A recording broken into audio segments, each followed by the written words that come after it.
Bismillahirrahmanirrahim. Assalamu alaikum. Welcome to Alpine Academy. Subject Physics, Class 9th Metric, Sindh Textbook Board. I'm Shoro.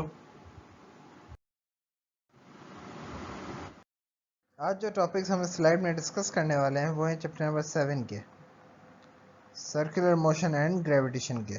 सबसे पहला topic है हमारा introduction. उसके बाद uniform circular motion के एक ऑब्जेक्ट एक सर्कुलर पाथ में या सर्किल में राउंड में रोटेट करता है एक यूनिफॉर्म स्पीड के साथ।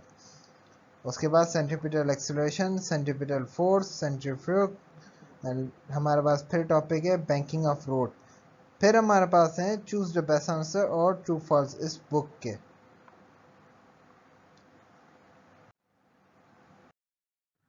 इंट्रोडक्शन।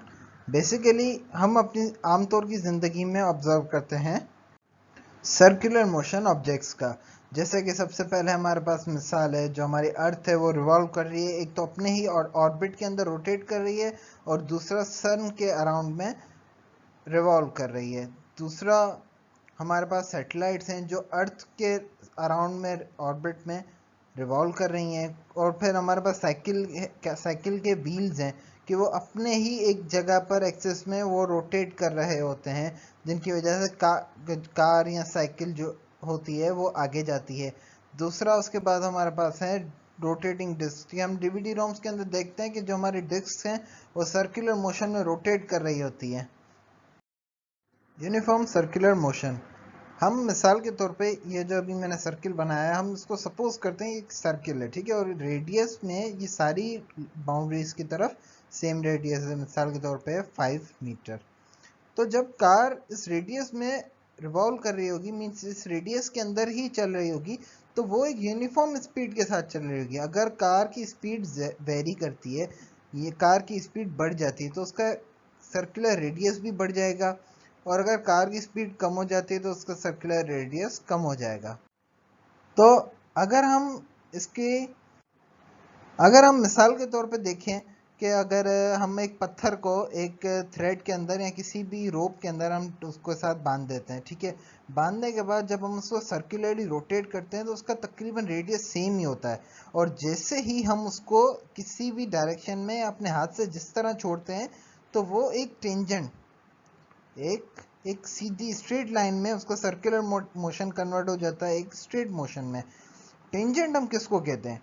टेंजेंट हम बेसिकली कहते हैं कि जब एक लाइन, एक स्ट्रेट लाइन, जैसे ये मैंने यहाँ पर लाइन बनाई, हम सपोज करते हैं यहाँ, एक मिनट मैं इस लाइन को ज़रा कट कर दूँ।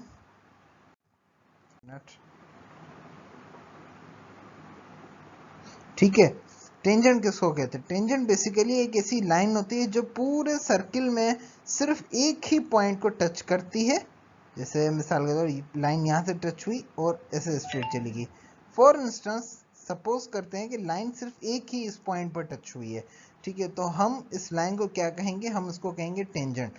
अगर हम उस पत्थर को सर्कुलर मोशन में रोटेट कर रहे हैं, जैसे मिसाल के तौर पे पहले पत्थर सर्कुलर इस डायरेक्शन में रोटेट कर रहा है, रोटेट करते करते अचानक से हमने उसको अपने हाथ से छोड़ा। हाथ से छोड़ने के बाद वो एक टेंजेंट, एक यूनिफॉर्म वेलोसिटी के साथ इस डायरेक्शन में मोशन करना स्टार्ट कर देगा। और जो हमारा यूनिफॉर्म सर्कुलर मोशन है वो हमारा एक स्ट्रेट लाइन मोशन में कन्वर्ट हो जाएगा। सर्कुलर मोशन के अंदर जो डायरेक्शन होती है एक्सेलरेशन की, तो वो हमेशा इनटू द सर्किल होती है, मीन सर्किल के एक्सिस की तरफ होती है।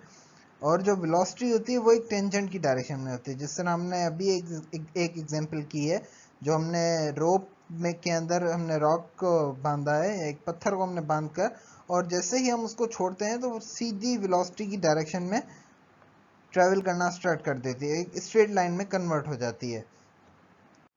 अगर हम उसी रोप को ही कंटिन्यूसली रोटेट करते रहते हैं एक सिमिलर स्पीड के साथ, एक यूनिफॉर्म स्पीड के साथ, तो जैसे ही हम स्पीड बढ़ाते हैं तो उसका मोशन भी उसका रेडियस भी बढ़ने स्टार्ट हो जाता है। रोप हम ज़्यादा इस्तेमाल करते हैं अगर हमें सेम वेलोसिटी चाहिए तो। और अगर हम उसके रेडियस को कम करते हैं या हम उसकी स्पीड को अगर कम करते हैं तो उसका रेडियस भी कम होने स्टार्ट हो जाता है। आपका शुक्रिया। आपको अभी भी कोई भी हमसे सवाल पूछना हो तो हमारी ईमेल एड्रेस गिवन है और हमारा व्हाट्सएप नंबर भी गिवन है। Kindly don't forget to like, share and subscribe our channel. हाँ, दूसरी बात, आपको कोई भी सवाल पूछना हो तो आप नीचे कमेंट्स में भी मेंशन सवाल कर सकते हैं अपना। ठीक है, थैंक यू।